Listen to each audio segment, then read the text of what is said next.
नमस्कार दोस्तों, पिछले एपिसोड में हमने सिविल सर्विस के मुख्य परीक्षा के बारे में, विशेषकर निबंध के प्रश्न पत्र के बारे में साथियों को बताया था। बहुत सारे लोगों की प्रतिक्रिया मिल रही थी कि वनडे एग्ज़ाम के बारे में, जिसमें बहुत सारे अभ्यर्थी अपियर होते हैं, उसके बारे में कुछ बताएं। किस प्रकार की पुस्तकें पढ़ें, क्या कैसे गाइडेंस चाहते थे। मुझे लगा बात तो सही है। ज़्यादातर परीक्षार्थी वनडे एग्ज़ाम में बैंक का है, रेलवे का है, या इसी प्रकार के अन्य जो टीचर्स परीक्षा है, एक दिवसीय एग्ज़ाम में अपियर बच्चे होते हैं। उसके बारे में मैं कुछ बताऊं, क्योंकि मैं इतिहास विषय का पहले प्रवक्ता भी रहा हूं, पीजीटी केंद्रीय विद्यालय में रह चुका हूं लेक्चरर के रूप में। तो उसके अपने एक्सपीरियंस से भी और कुछ अन्य लोगों के भी एक्सपीरियंस से जो मैं जानता हूं, वनडे एग्ज़ाम के बारे में आप लोगों को बताऊंगा। दोस्तों, वनडे एग्ज़ाम की तैयारी के लिए सबसे पहले जो ज़रूरी चीज़ है कि आपका जो मैथमेटिक्स का स्तर है, मैट्रिकुलेशन लेवल का, वो अच्छा हो। सामान्य अंकगणित लेवल का जो मैथ आता है, हम लोग आर्यस अग्रवाल, अगर मैं गलत नहीं हूँ तो एक मैथमेटिक्स की पुस्तक चलती थी जिसको पढ़ते थे। अच्छी पुस्तक है, आप लोग भी इसका सहारा ले सकते हैं। उपकार पब्लिकेशन की भी बहुत सारी किताबें हम लोग पढ़ते थे प्रतियोगिता दर्पण में। उसमें रीजनिंग से लेकर के अन्य चीज़ें भी आपको हेल्पफुल होती हैं। और वनडे एग्ज़ाम के लिए प्रतियोगिता दर्पण को ज़्यादातर बच्चे हमारे समय में पढ़ते थे। हम देखते थे कि प्रतियोगिता दर्पण और एक प्रतियोगिता किरण चलती थी, इसको पढ़ते थे, जिसमें वनडे में बैंकिंग, एसएससी, रेलवे सहित, टीचिंग सहित बहुत सारे एग्ज़ाम्स जो होते रहते थे, उनके सॉल्व पेपर रहते थे, तो मॉडल पेपर भी आते थे। तो आप प्रतियोगिता दर्पण, प्रतियोगिता किरण जैसी मैगजीन भी इसमें पढ़ सकते हैं। और साथ ही मैं कहूँगा कि एनसीईआरटी तो बेसिक चीज़ है। हर प्रकार के जनरल स्टडी की तैयारी के लिए कक्षा 9 से 12 की एनसीईआरटी आवश्यक है, चाहे वो इतिहास की हो, भूगोल की हो, इसमें राजनीति शास्त्र की हो, गणित की हो, विज्ञान की हो।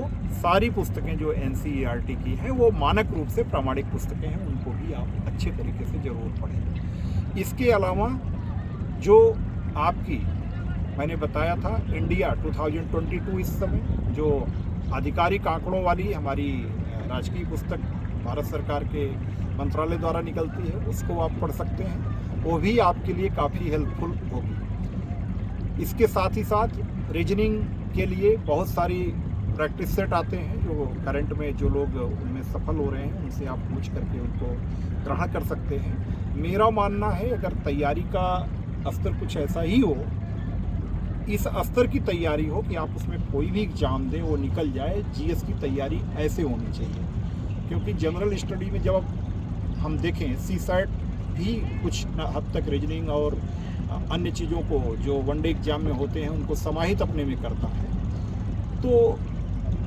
वर्तमान समय में मैं ये कहूँगा तैयारी का ऐसा स्तर है कि आप एक बार अच्छे तरीके से एनसीईआरटी के साथ करंट अफेयर्स पढ़ लिए, आपने पिछले 2 साल के करंट अफेयर्स पढ़े और एनसीईआरटी को पूरा कवर कर लिया, 9 से 12 तक सभी विषयों को। मंथली मैगजीन कवर किया, डेली समाचार पत्र आप विशेष करके एडिटोरियल पेज, स्पोर्ट्स जो इम्पोर्टेंट हैं और महत्वपूर्ण राष्ट्रीय अंतर्राष्ट्रीय खबरों के साथ साथ आपने इकोनॉमिक खबरों पर फोकस बनाए रखा। तो आपके हर एग्ज़ाम उसी में मैं कहूँगा कि सिद्ध हो जाएंगे।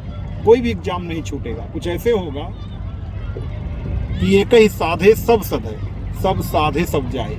एक ही साधे सब सधे का मतलब इतनी अच्छी तैयारी है उसकी कि आपने एक पर लक्ष्य पर निशाना लगाया और सब सध गए। यानी कि आपने इतनी स्तरीय तैयारी कर रखी है कि चाहे जिस एग्ज़ाम में आप अपियर होंगे तो आपका नेचुरल वे में वो एग्ज़ाम क्लियर हो जाएगा। तो मैं वनडे के अभ्यर्थियों को भी कहूँगा कि वो पूरी तरह से मनोयोग से ज़्यादा मॉडल सेट हल करने के साथ साथ रीजनिंग पर, इंग्लिश पर और मैथमेटिक्स पर, इस पर भी जनरल स्टडी के साथ फोकस बनाए रखें। निश्चित रूप से पूरी तरह से तन्मयता के साथ, डेडिकेशन के साथ, समय प्रबंधन के साथ और आपके स्वास्थ्य और सामाजिक प्रबंधन के साथ किए गए आपके प्रयास निश्चित रूप से सफलता के रूप में फलीभूत होंगे।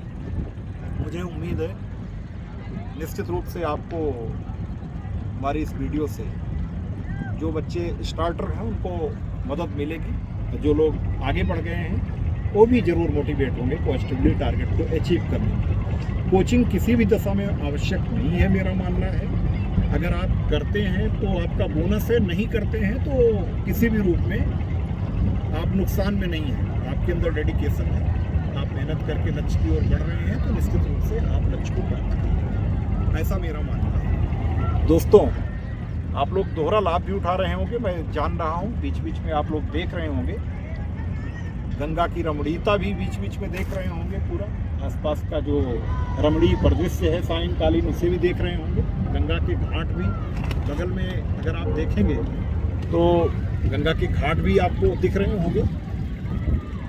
इस चीज़ का बोनस आनंद आप उठा सकते हैं इस वीडियो को देखते हुए अपनी तैयारी के प्रति। इसको कह सकते हैं यार, ये आम के आम मुकलियों के दाम। आपने अपने काम की भी चीज़ सुनी और साथ ही साथ आपको यहाँ पर गंगा के घाटों का भी जो अपनी रमणीयता बिखेर रहे हैं उनका भी दर्शन हो गया।